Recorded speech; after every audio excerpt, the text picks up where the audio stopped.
Dari umat untuk umat, bersama kita kuat, menyamai harapan, meraih asa. Yayasan Al-Maunah, cahaya cinta.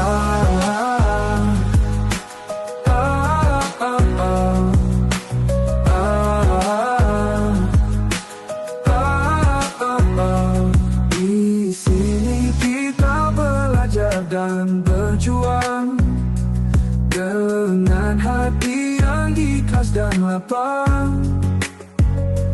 Bersama kita meniti jalan menuju masa depan gemilang. Dari umat untuk umat, bersama kita kuat, menyamai harapan, meraih asa. Yayasan Al-Maunah,